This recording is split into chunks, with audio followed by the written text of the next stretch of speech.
Hi friends, welcome to my classroom. বন্ধুরা, এই ক্লাসটি ক্লাস 7 অঙ্কের ক্লাস। আর এখানে আমি কোষে দেখি 1.1 এর এক দাগ থেকে পরপর অঙ্কগুলো আমি করব। তো প্রথমেই বলে রাখি যে ক্লাস 7 অঙ্কের বইয়ের সমস্ত অঙ্কগুলো ধারাবাহিকভাবে আমার চ্যানেলে আপলোড করছি। এছাড়া 6, 7, 8, 9, 10 সমস্ত ক্লাসের অঙ্কগুলো আমার চ্যানেলে পাবে এবং কবে কবে আপলোড করব সেটা আমি পরে বলে দেবো। তো এখন আপাতত এক দাগ থেকে করব। তো যারা এই অঙ্কগুলো পরপর পেতে চাও বা ধারাবাহিকভাবে পেতে চাও তারা অবশ্যই আমার চ্যানেলটিকে সাবস্ক্রাইব করে রাখবে এবং সাবস্ক্রাইবের পাশে যে বেল আইকনটি আছে সেটা প্রেস করে রাখবে, যাতে করে আমি ভিডিও আপলোড করলেই তার নোটিফিকেশান তোমাদের কাছে চলে যায় এবং তোমরা ভিডিওগুলো সাথে সাথে দেখে নিতে পারো। তো এখানে এক দাগে আছে, সিদ্রা বেগমের ফলের দোকানে 60টি পেয়ারা ছিল। তিনি তার মোট পেয়ারার 1/4 অংশ বিক্রি করলেন। তার কাছে আর কতগুলি পেয়ারা পড়ে রইল হিসাব করি।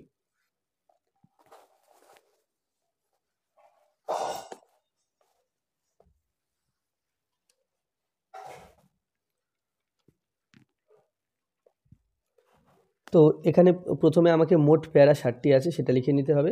তাহলে সিতারা বেগমের কাছে মোট পেয়ারা আছে, সিতারা বেগমের কাছে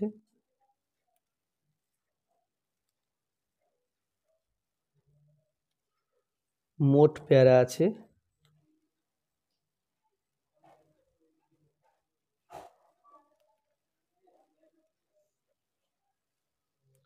সমান 60টি। এখন 1/4 অংশ তিনি বিক্রি করে দিয়েছেন। তাহলে 60টি পেয়ারার 1/4 অংশ, যেটা আমরা আগে শিখেছি যে 60টি পেয়ারার 1/4 অংশ কত সেটা বের করে নিতে হবে। 60টি পেয়ারার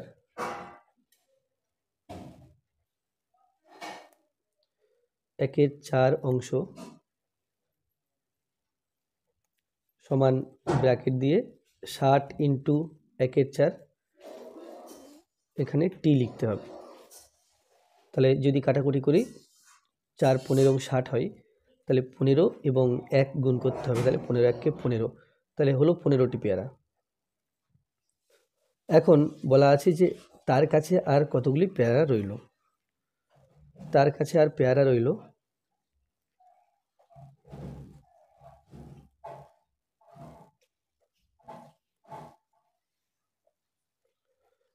পেয়ারা, তার কাছে আর পেয়ারা আছে সমান, আগে ছিল 60খানা আর বিক্রি হলো 15খানা। তাহলে 60 থেকে 15 বিয়োগ করলে 45 হয়। 60 তার থেকে 15 বিয়োগ করছি, 5 আর 10, 5 আর 5 দিলে 10, হাতে 1, 1 1 2, 2 আর 4 দিলে 6, তাহলে সমান 45টি। তো এখানে প্রশ্ন আছে কি, এখানে প্রশ্ন আছে তার কাছে আর কতগুলি পেয়ারা পড়ে রইল। অতএব তার কাছে আর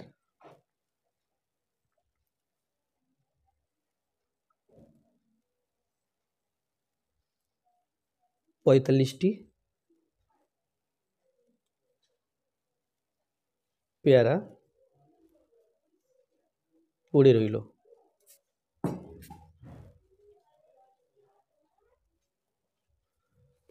এরপরে 2 এর দাগ।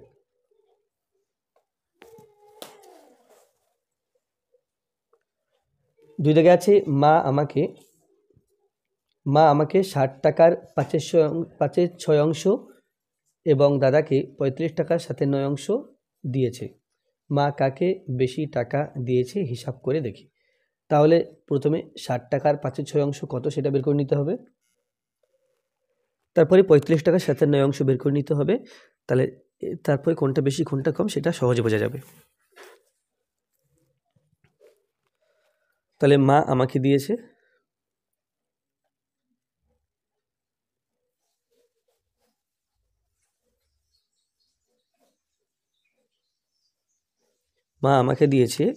সমান 60 টাকার 5/6 অংশ সমান ব্র্যাকেট দিয়ে 60 ইন্টু 5/6 টাকা। এখানে মনে রাখা ভালো যে এই টাকা কথাটা কিন্তু লিখতেই হবে। তাহলে সমান 6 এবং 60 কাটাকুটি করব, 6 10 কে 60, তাহলে 10 থাকছে আর 5 থাকছে, তাহলে 5 10 কে 50 সমান 50 টাকা। তাহলে মা আমাকে দিয়েছে 50 টাকা। আর দাদাকে দিয়েছে, মা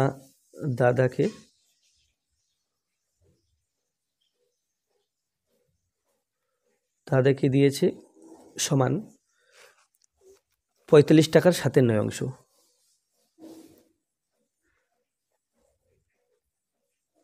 ৪৫ টাকার ৯ অংশ সমান ৪৫ ইন্টু 7/9 টাকা।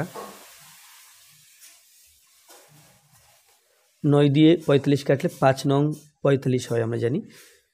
৫ এবং ৭ গুণ করলে ৫ ৭ ৩৫। তাহলে আমাকে দিয়েছে ৫০ টাকা আর দাদাকে দিয়েছে ৩৫ টাকা। এখন প্রশ্ন আছে মা কাকে বেশি টাকা দিয়েছে। তাহলে মা আমাকে বেশি টাকা দিয়েছে। মা আমাকে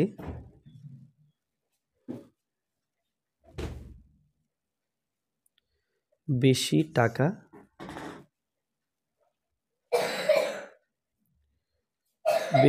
দিয়েছে। এরপর ৩ দাগে আছে গণেশবাবু ৩ দিনে একটি কাজের ৩-এর ১৪ অংশ, 7-এর 4-এর 7 অংশ, 1-এর 21 অংশ শেষ করেছেন। তিনি 3 দিনে মোট কত অংশ কাজ শেষ করেছেন?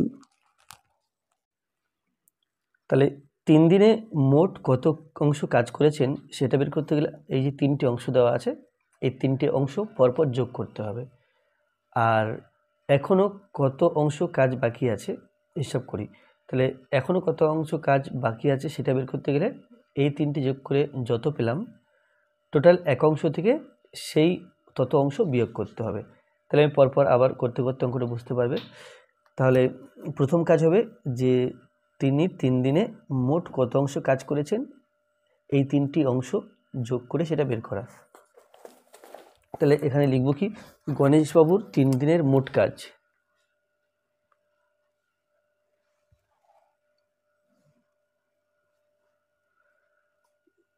গণেশবাবুর 3 দিনের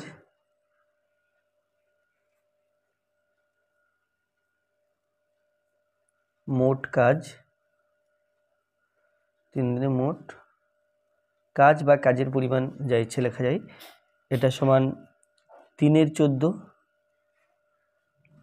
প্লাস 4-এর 7 প্লাস 1/21। আর এখানে অবশ্যই অংশ লিখতে হবে। তাই 14, 7 আর 21 এর প্রথমে লসাগু করতে হবে।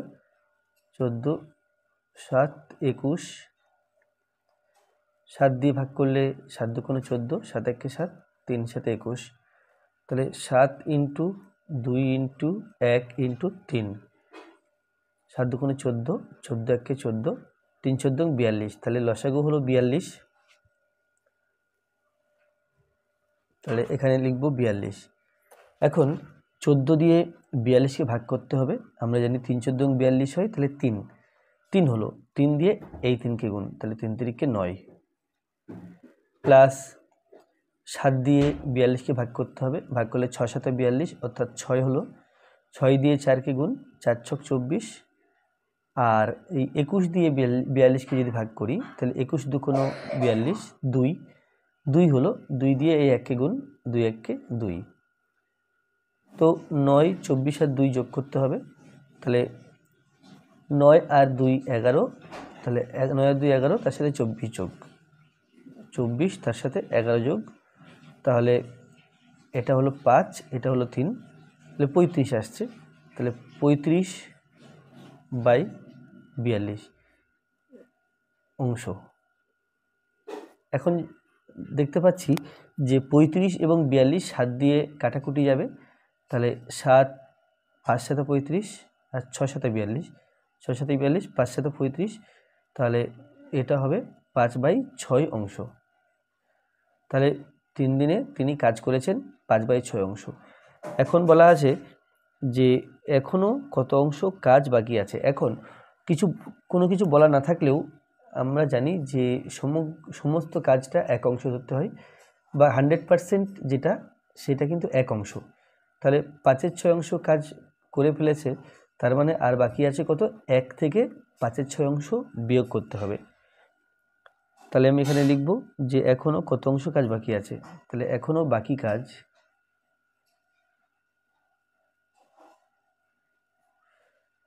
কাজের পরিমাণ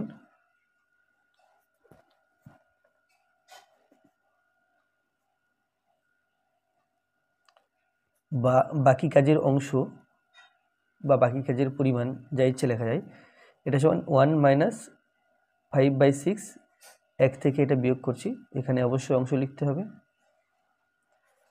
তাহলে নিচে 1 এবং 6, 1 আর 6-এর লসাগু 6, 1 দিয়ে 6কে ভাগ করলে 6 হচ্ছে, 6-এর সাথে উপরের 1-এর গুণ, 6 1 6 মাইনাস 6 দিয়ে 6কে ভাগ করলে 1, 1 দিয়ে 5কে গুণ, তাহলে 5 1 5 অংশ, আর এটা বিয়োগ করলে হয়ে গেল 1/6 অংশ।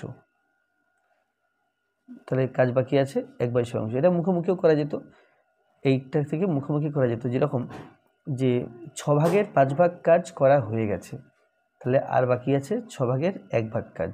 তো এটাই হলো 6 ভাগের 1 ভাগ কাজ বাকি আছে। তো এখানে উত্তর লিখতে হবে। প্রশ্ন ছিল যে তিনি 3 দিনে মোট কত অংশ কাজ করেছেন। তাহলে অতএব গণেশবাবু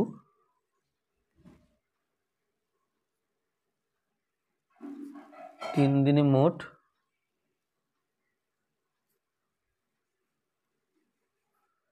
5/6 অংশ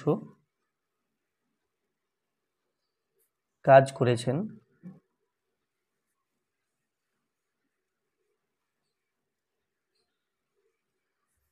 এবং এখনো কত কাজ বাকি আছে। এখনো 1/6 অংশ কাজ বাকি আছে।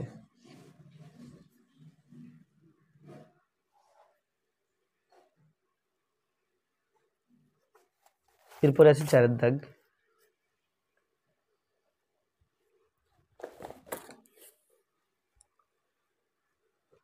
4 দাগে আছে একটি বাঁশের দৈর্ঘ্যের 1/3 অংশ লাল এবং 1/5 অংশ সবুজ রং এবং বাকি 14 মিটার হলুদ রং দিয়েছি। বাঁশটি কত মিটার লম্বা হিসাব করি। তাহলে 1/3 অংশ আর 1/5 অংশ, মোট এই দুটো অংশ যোগ করলে হলুদ রং কত অংশ করেছি সেটা আমরা বের করতে পারবো, আর সেই অংশটা 14 মিটারের সমান। তাহলে টোটাল বাঁশটি কত লম্বা সেখান থেকে বেরিয়ে যাবে। তাহলে প্রথমে লাল রং কত অংশ করেছি এবং সবুজ রং কত অংশ করেছি এটা বের করে নিতে হবে।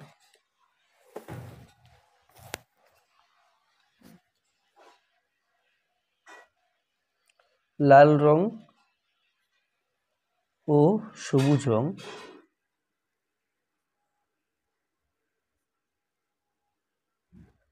এর অংশ বা পরিমাণ, এটা সমান 1/3 আছে প্লাস 1/5 আছে।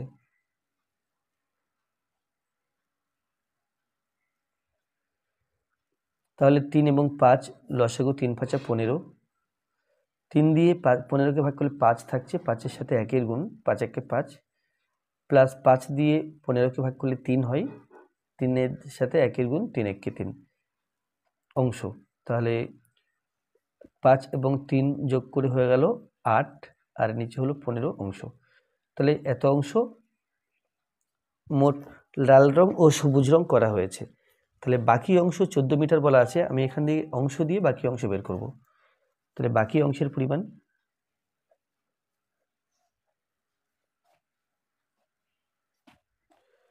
বাকি অংশের দৈর্ঘ্য সমান মোট এক অংশ ধরতে হয়, তার থেকে এই 8/15 অংশ বিয়োগ করলাম,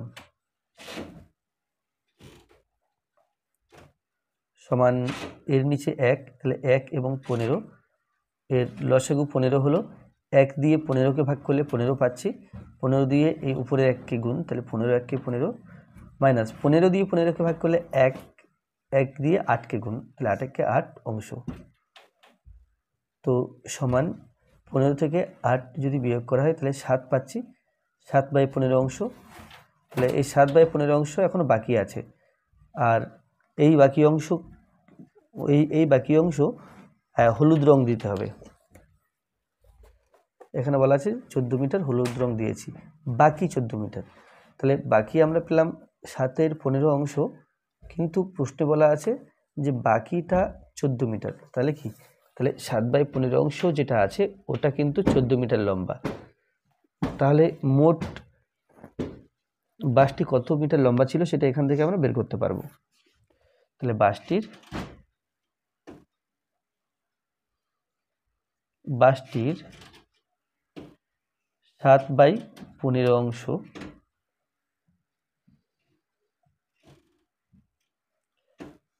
এর দৈর্ঘ্য 14 মিটার। এটা বুঝতে অসুবিধা নেই, কেন কি 7/15 অংশ আমরা লাল বা সবুজ রং করিনি, এটা করব হলুদ রং। তাহলে হলুদ রং করা হয়েছে 7/15 অংশ, আর এটা 14 মিটার লম্বা।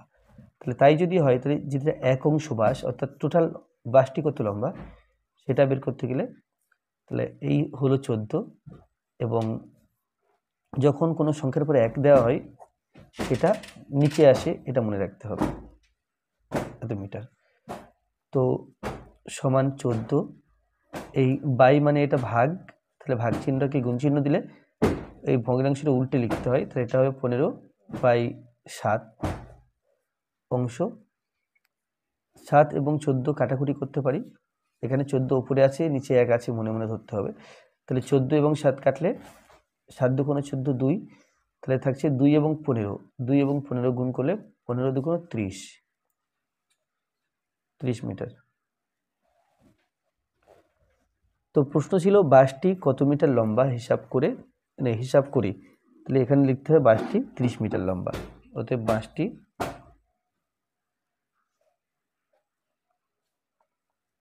30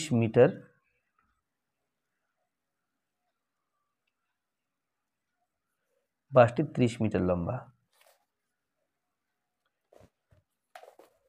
এরপর 5-এর দাগ। এখানে আছে একটি খাতার দাম 6.50 টাকা হলে 15টি খাতার দাম কত হবে হিসাব করি।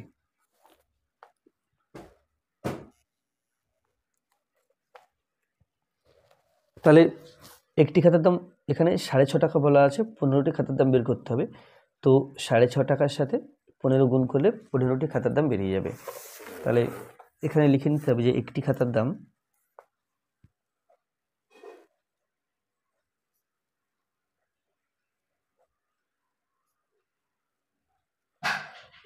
দাম সমান 6.50 টাকা, আর 15টি খাতার দাম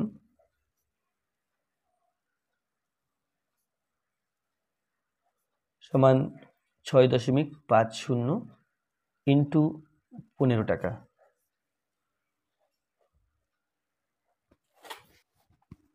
এখন এই গুণগুলো করার সময় এখানে 6.50 আছে, এই শূন্যটা না লিখলেও চলবে। তো এটা হলো 65 বা 6.5, তাকে 15 দিয়ে গুণ। 5 5 25, 5 হাতে 2, 5 6 30, আর 2 হলো 32, ইন্টু 5 1 5, 6 1 6, 5 এটা হলো 7, এখানে পেলাম 9, তাহলে সমান 9 7 5। চাইলে একটি শূন্য দিলাম, কারণ গুণ করার সময় শূন্যটা ধরিনি, কিন্তু এখানে যেহেতু শূন্য আছে আমি শূন্যটা দিলাম। এবার দশমিকের পরে একটা দুটো সংখ্যা, তাহলে দশমিক এমন জায়গায় বসাতে হবে যার পরে দুখানা সংখ্যা থাকবে, এটা।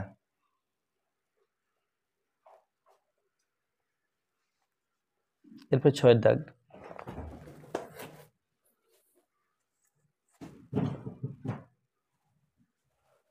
তাহলে একটি বাক্সে 12টি চিনির প্যাকেট আছে, প্রতিটি প্যাকেটের ওজন 2.84 কিগ্রা। বাক্স এবং প্যাকেটগুলির মোট ওজন 36 কিগ্রা হলে হিসাব করে দেখি বাক্সটি কত ওজন কত।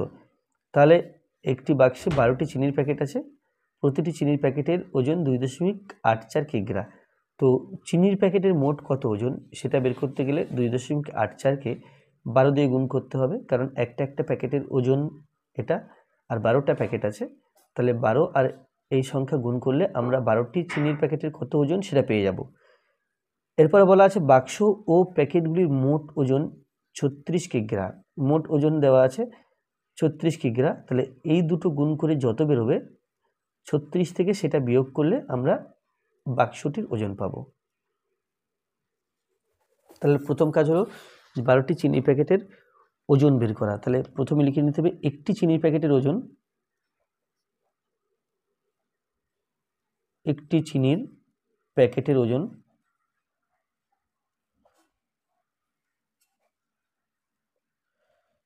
চিনির প্যাকেটের ওজন সমান 2.84 কিগ্রা। তাহলে 12টি চিনির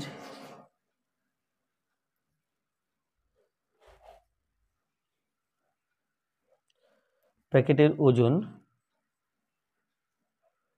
সমান 2.84 ইন্টু 12 কিগ্রা। তো 2.84 তাকে 12 দিয়ে গুণ করতে হবে। 4 দুগুণ 8, 8 দুগুণ 16, 6 হাতে 1, 2 দুগুণ 4 হাতে 1 ছিল, তাহলে 4 একে 5, 4 একে 4, 8 একে 8, 2 একে 2, তাহলে এটা পেলাম 8, এটা 8, 6 আর 4 10, 0 হাতে 1, 8 5 13 আর হাতে 1 ছিল 14, হাতে 1, 14 4 দিলাম, এখানে 3, তাহলে এটা হবে সমান 3408 কিগ্রা। কিন্তু দশমিকের দুটো সংখ্যার আগে দশমিক আছে, তাহলে দুটো সংখ্যার আগে দশমিক দিলাম, তাহলে এটা পেলাম 34.08 কিগ্রা। এটা শুধু চিনি প্যাকেটগুলোর ওজন। এবার বাক্সের ওজন ধরে সেটা বলা আছে 36 কিগ্রা। তাহলে এখানে মোট ওজন দেওয়া আছে, মোট ওজন সমান 36 কিগ্রা। তাহলে এখান থেকে বাক্সের ওজন পাবো, 36 থেকে এটা বিয়োগ করতে হবে। বাক্সের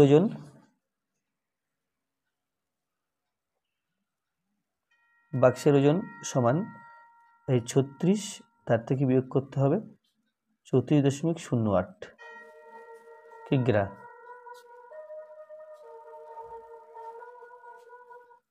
তাহলে এখন 36 থেকে 34.08 বিয়োগ করতে হবে। এখানে লিখলাম 36.00 আর 34.08, তাহলে 8 আর 2 দিলে 10, হাতে 1, 1 আর এখানে 0, তাহলে 1 হলো, 1 আর 10, 9 দিলে 10, হাতে আবার 1, তাহলে 4 আর 1 5, 5 আর 1 দিলে 6, তাহলে এটা 1.92 কিগ্রা।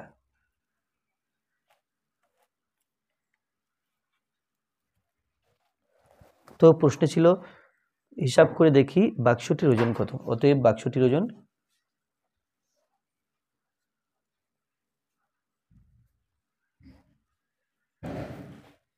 সমান 1.92 কিগ্রা।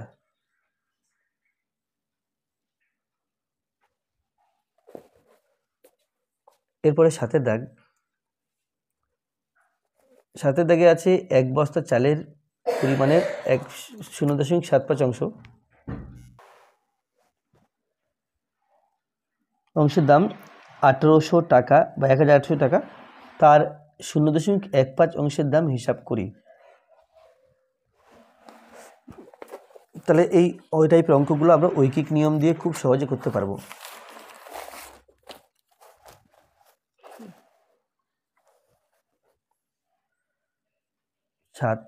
এখানে বলা আছে 0.75 অংশের দাম 1800 টাকা। তো 1 বস্তা চালের, তাহলে 1 বস্তা চালের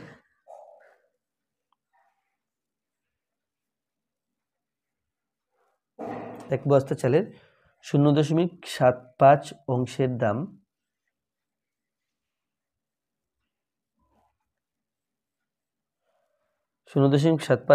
দাম সমান 1800 টাকা। এরপরে ঐকিক নিয়মে যেটা করতে হয়, এক দিতে হয়, এক অংশের দাম সমান, তাহলে 1800 টাকা, আর 0.75 এর নিচে লিখব টাকা, আর 0.15 অংশের দাম সমান 1800। এই একের পরে যে সংখ্যাটি দিলাম সেটা এর পাশে লিখতে হবে।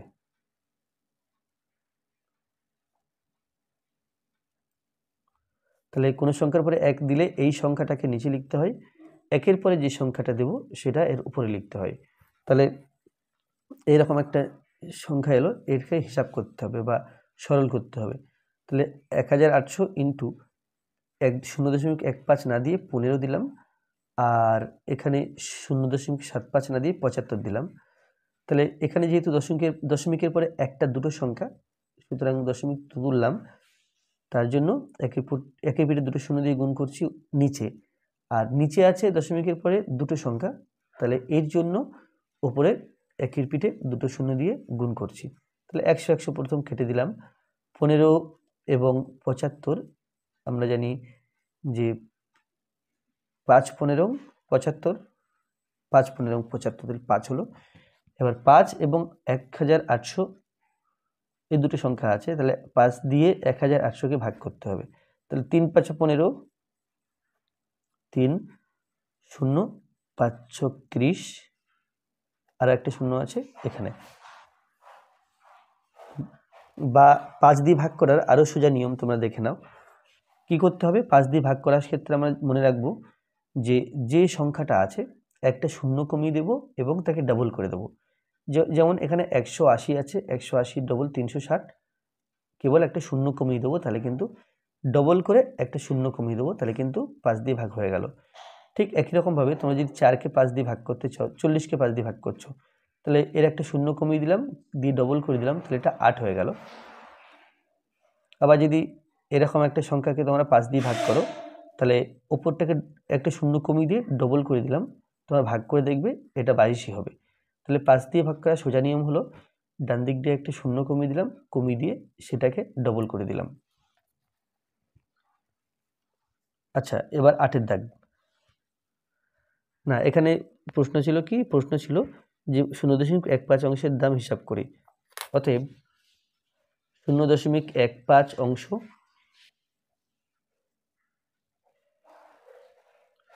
চালের দাম সমান 360 টাকা।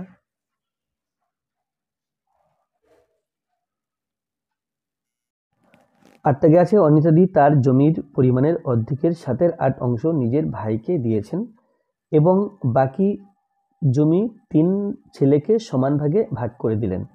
প্রত্যেক ছেলে কত অংশ জমি পেল তা একটি চিত্রের সাহায্যে দেখায়। তাহলে এখানে অর্ধেক জমি মানে আমরা জানি 1/2 অংশকে মানে অর্ধেক বোঝাই। তাহলে প্রথম যে 1/2 অংশ জমি, তার আবার 7/8 অংশ, সেটা কতটা পরিমাণ জমি সেটা বের করে নিতে হবে।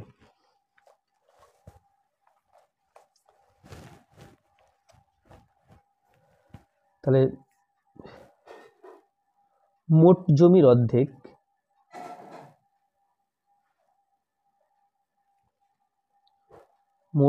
অর্ধেক সমান, এটা হলো 1/2 অংশ। এখন 1/2 অংশে এর মানে অর্ধেকের 7/8 অংশ আছে,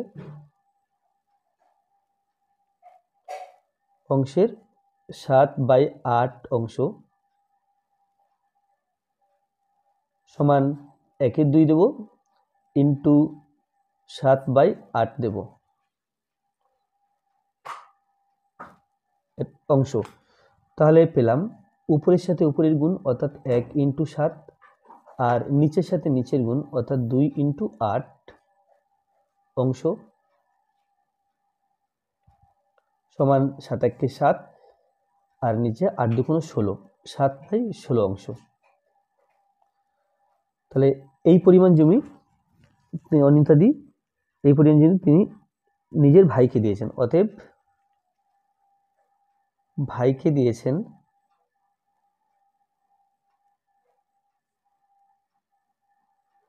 7/16 অংশ জমি।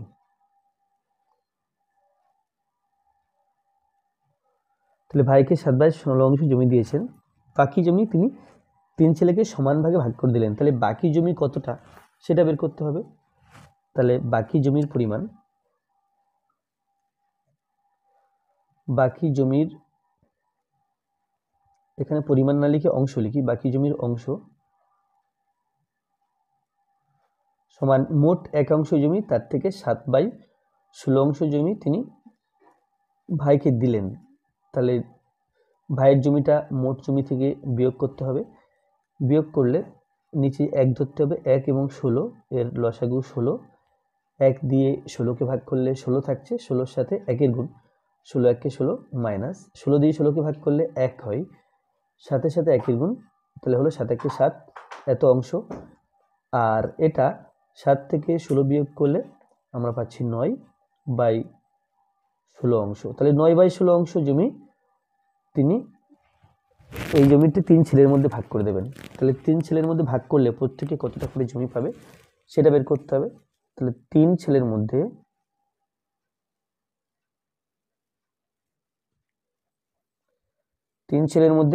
9/16 অংশ জমি ভাগ করলে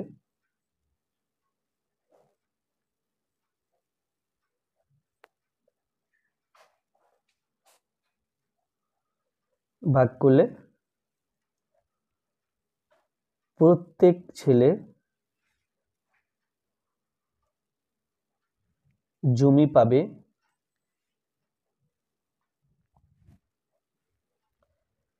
সমান, এই যে 9/16 আছে একে 3 দিয়ে ভাগ করতে হবে, 3 জন ছেলে, তাহলে 3 দিয়ে ভাগ করলাম, এত অংশ সমান 9/16 আছে,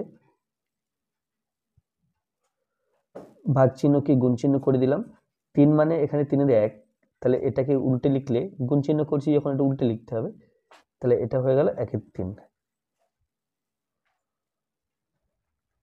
এরপরে চাইলে কাটাকুটি করতে পারি, 3 এবং 9 কাটলে 3 3-কে 9, তাহলে উপরে আছে 3 এবং 1, 3 1-কে 3, আর নিচে আছে কেবল 16, আর এখানে যদি 1 ধরি 3, তাহলে 16 1-কে 16, তাহলে 3/16 অংশ এই অংশ জমি প্রত্যেক ছেলে পাচ্ছেন। তো প্রত্যেক ছেলে কত অংশ জমি পেল তা একটি চিত্রের সাহায্যে দেখাই। তাহলে প্রত্যেক ছেলে 3/16 অংশ জমি পেল, অতএব প্রত্যেক ছেলে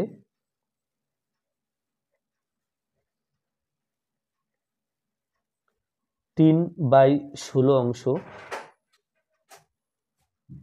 জমি পেল।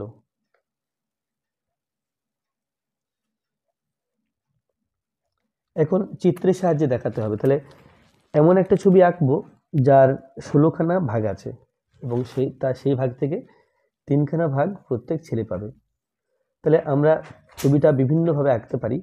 তো একদম সহজ নিয়ম যেটা হলো সেটা আমরা লম্বায় একটা, এখানে 8 সেন্টিমিটার লম্বা একটা সরলরেখা টেনে নিতে পারি। তাহলে প্রথমে 8 সেন্টিমিটার লম্বা একটা সরলরেখা টেনে নেব, এখানে 1 থেকে শুরু করে এই 8 পর্যন্ত।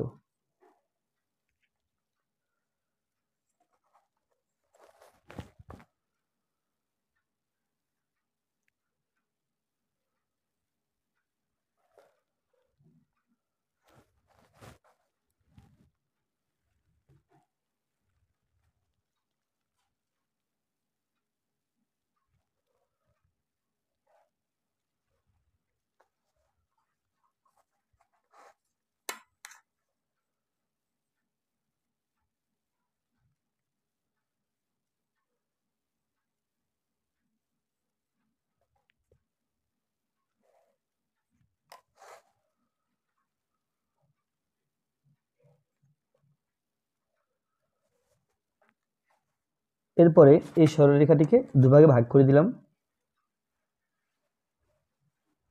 না এটা একটা আয়তক্ষেত্র, আয়তক্ষেত্রটাকে দুভাগে ভাগ করে দিলাম। এখন যেহেতু এটা 8 সেন্টিমিটার, তো এটাকে প্রথমে 8টা ভাগে ভাগ করে নিই। 1 2 3 4 5 6 7 8।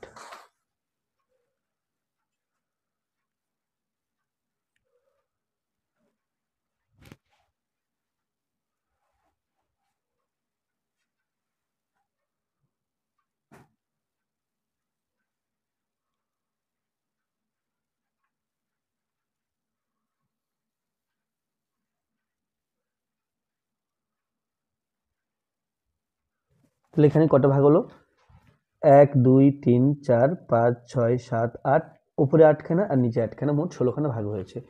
এবার এর মধ্যে 3 ভাগ জমি, 16 ভাগে 3 ভাগ জমি পাবে প্রত্যেক ছেলে। তাহলে এখানে বলা আছে যে প্রত্যেক ছেলে কত অংশ জমি পেল তা একটি চিত্রের সাহায্যে দেখায়। তাহলে এখান থেকে 3খানা ঘর আমরা আলাদা করে এটা ব্লক করে দেবো, যাতে করে বোঝায় যে এই 3টি ভাগ ছেলে পাচ্ছে, প্রত্যেক ছেলে পাচ্ছে।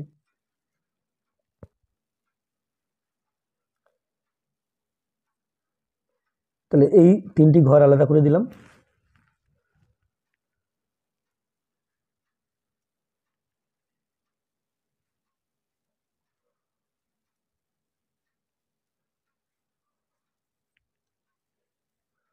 প্রত্যেক ছেলের প্রাপ্ত জমি।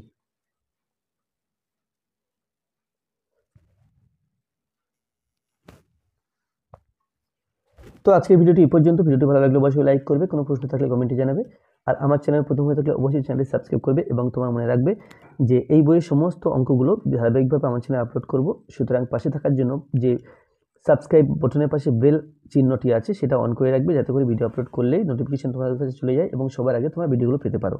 ধন্যবাদ।